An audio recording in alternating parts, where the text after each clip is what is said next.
What happens when one of the most beloved actresses in the world sits down for what should be a simple chat about her legendary career, only to face a host who seems determined to tear her down?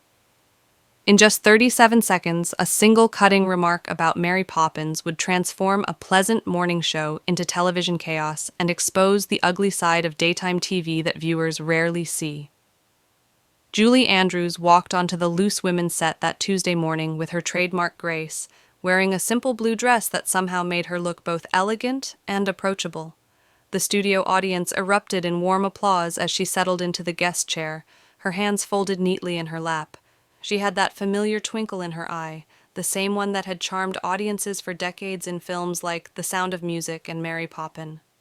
"Julie, welcome to Loose Women," said host Denise Welch, though her smile seemed forced from the very beginning. "I have to say, I never quite understood the fuss about Mary Poppins. I mean, it's just a nanny with an umbrella, isn't it?" The studio fell silent. Julie's eyebrows raised slightly, but she maintained her composure. "Well, Denise, I think Mary Poppins represents something much deeper than that. She's about finding magic in everyday life, about the power of imagination to heal and transform families, right?"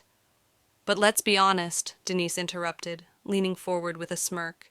"It's all a bit silly, isn't it? Talking umbrellas and magic carpet bags. Children today want superheroes, not some prim Victorian woman singing about spoonfuls of sugar." The other panelists shifted uncomfortably in their seats. One of them, clearly trying to lighten the mood, jumped in with, "But Julie, your voice is absolutely incredible. When you sing, it's like listening to an angel." "Thank you." "That's very kind," Julie replied graciously, though her voice carried a slight edge now. "I've been fortunate to work with some wonderful composers over the years. The Sherman brothers, who wrote the songs for Mary Poppins, were absolute geniuses at creating melodies that children and adults could enjoy together." "Oh, please," Denise scoffed, rolling her eyes dramatically. "Let's not pretend those songs are anything special. My 5-year-old nephew could write better lyrics than supercalifragilisticexpialidocious. It's just nonsense words strung together." The audience began to murmur, sensing the tension building on stage. Julie's posture straightened, and for the first time, her famous composure showed the slightest crack. "Those nonsense words, as you call them," Julie said, her voice remaining steady but growing firmer, "have brought joy to millions of children around the world for over 60 years. They teach children that language can be playful, that words have power, and that sometimes the most profound truths come wrapped in whimsy." "But don't you think it's a bit irresponsible?" Denise pressed on, clearly enjoying the discomfort she was causing, teaching children to expect magic solutions to their problems. The real world doesn't work that way. Kids need to learn that life is hard, not some fairy tale where everything gets fixed with a song and a dance. The camera caught Julie's face as something flickered behind her eyes. The other panelists looked mortified, one actually covering her face with her hands, but Denise seemed energized by the confrontation, leaning back in her chair with satisfaction. "I think," Julie said carefully, "that children face enough harsh realities without adults going out of their way to crush their sense of wonder. Art, music, and stories have always been ways for humans to process difficult emotions and find hope in dark times. When a child sings a spoonful of sugar, they're not avoiding reality. They're learning that joy can coexist with responsibility." "That's exactly the problem, though," Denise shot back, her voice getting louder. "You've made a fortune selling parents this fantasy that they can just sing their way through parenting. Some of us live in the real world where mortgage payments don't get made with pixie dust." The studio audience was now visibly uncomfortable. Someone in the back actually stood up as if to leave. The camera operators seemed unsure where to focus as the tension reached a boiling point. Julie took a deep breath, and when she spoke, her voice carried the full weight of her 7 decades of experience in show business. "Denise, I'm not sure what's happened in your life to make you so cynical about joy, but I refuse to apologize for bringing happiness to families. The letters I received from parents telling me how Mary Poppins helped them through divorce, illness, or loss tell a very different story than the one you're painting." "Oh, spare me the sob stories," Denise snapped, waving her hand dismissively. Next, you'll be telling us that singing to sick children actually cures cancer. The collective gasp from the audience was audible. Even Denise's fellow panelist looked shocked at how far she had pushed things. Julie's face went pale and her hands trembled slightly as she gripped the arms of her chair. That, Julie said quietly, is beneath contempt. The words hung in the air like a challenge. Denise realized she had crossed a line, but instead of backing down, she doubled down with even more venom. Beneath contempt? Denise laughed harshly, her face flushing red. That's rich coming from someone who built her entire career pretending to be perfect. You know what I think? I think you're just another privileged celebrity who's never had to deal with real problems. Julie stood up slowly, her dignity intact despite the chaos swirling around her. I think this conversation has run its course. Oh no, you don't get to play the victim here, Denise said, also rising from her chair. You came on my show, so you'll sit there and take it like everyone else. This isn't some Disney movie where you can just float away with your umbrella when things get uncomfortable. The other panelists were frantically trying to signal the producers off camera. One of them, Linda, finally found her voice. Denise, maybe we should take a break. And no, Denise snapped, turning on her own colleague. I'm sick of everyone tiptoeing around these so-called legends. She's just a person, not royalty. Julie's voice cut through the chaos with crystal clarity. You're absolutely right, Denise.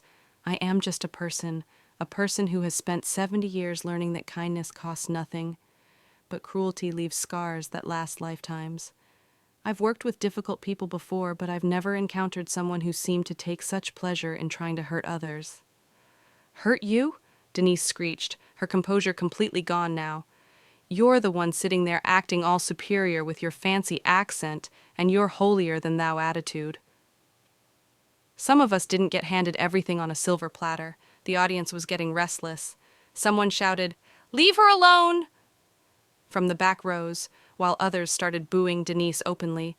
The camera caught Julie's face as she processed what was happening around her, her expression shifting from hurt to something approaching pity. I earned my place in this industry through hard work, just like everyone else, Julie said firmly. I started performing when I was 12 years old to help support my family. I've been rejected, criticized, and knocked down more times than I can count. The difference is, I chose not to let those experiences turn me bitter. Bitter? Denise was practically shrieking now. You don't know what bitter is. You've lived in your Hollywood bubble for decades while the rest of us deal with real life. When was the last time you worried about paying rent or wondering if your kids would have enough to eat? Julie's composure finally cracked, but not in the way anyone expected. Instead of anger, her face showed genuine compassion. Denise, whatever pain you're carrying, whatever disappointments you faced, taking it out on guests isn't going to heal those wounds. It's only creating new ones. This seemed to enrage Denise even more. Don't you dare psychoanalyze me. You don't know anything about my life or my struggles. Just because you can carry a tune doesn't make you qualified to give life advice. You're right, Julie agreed quietly.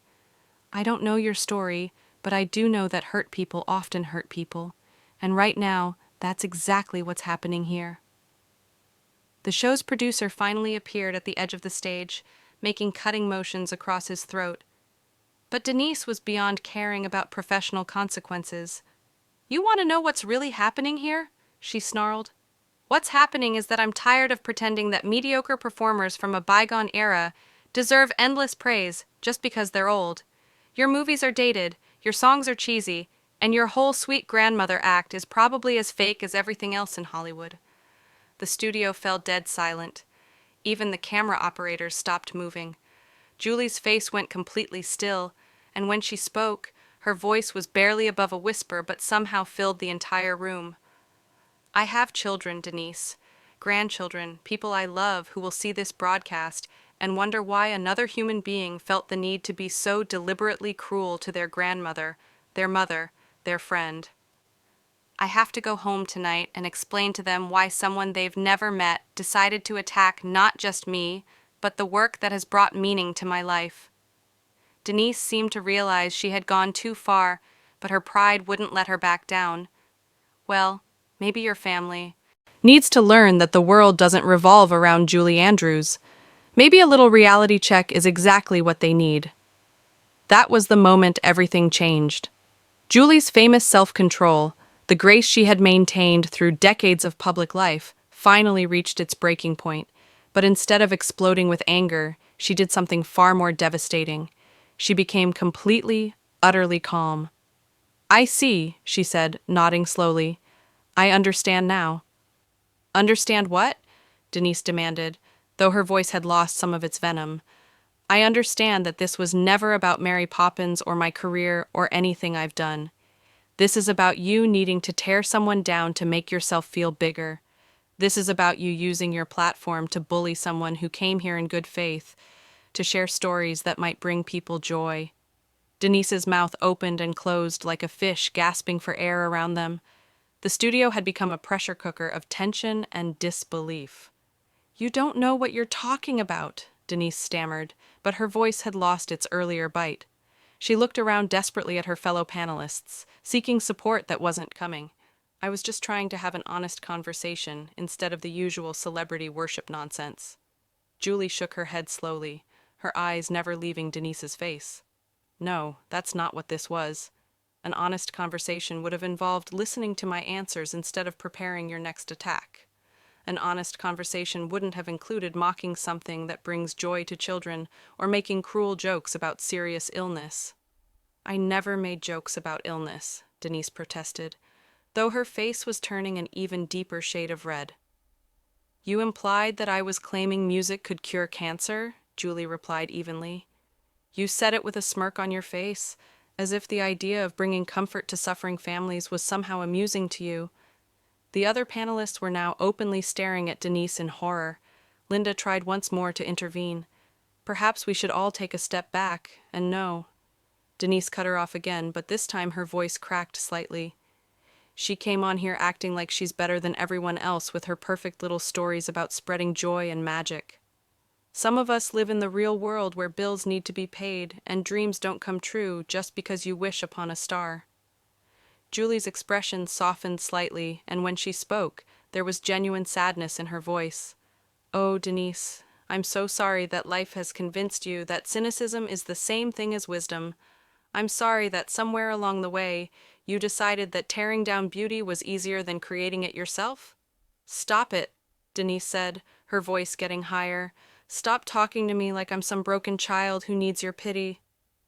"I don't pity you," Julie said quietly. "I feel sorry for the audience members who tuned in hoping to hear about music and movies, and instead had to watch you use your position to bully a guest. I feel sorry for your colleagues who have to sit here wondering if they'll be your next target. And yes, I do feel sorry for you, because this behavior is going to follow you long after I've left this studio." The producer was now standing directly behind the cameras, making increasingly frantic gestures.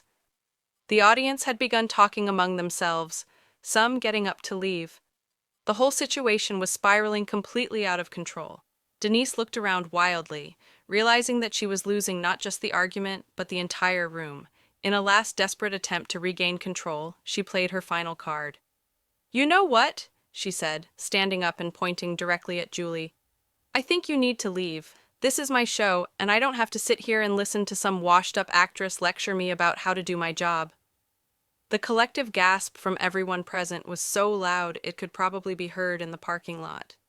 Julie's eyes widened in genuine shock, not at being asked to leave, but at the sheer audacity of someone calling her washed up on live television. "Excuse me," Julie said, her voice deadly quiet. "You heard me," Denise said, though she was clearly shaking now. "Pack up your little handbag and your sanctimonious attitude and get out of my studio. We don't need has-been actresses telling us how to behave." The silence that followed was deafening. Julie stood there for a moment, processing what had just happened while everyone else seemed frozen in disbelief. Then slowly, she began to gather her things. "I want everyone at home to understand something," Julie said, speaking directly to the cameras as she picked up her purse. "I came here today to talk about music, about the joy of performance, about the wonderful people I've worked with over the years. Instead, I was subjected to personal attacks, mockery of my work, and finally asked to leave because I had the audacity to suggest that kindness matters more than cruelty. Denise tried to interrupt, but Julie held up her hand. "I'm 67 years old," Julie continued, her voice growing stronger. "I've been performing for over 5 decades. I've worked with everyone from Walt Disney to Stephen Sondheim to Blake Edwards.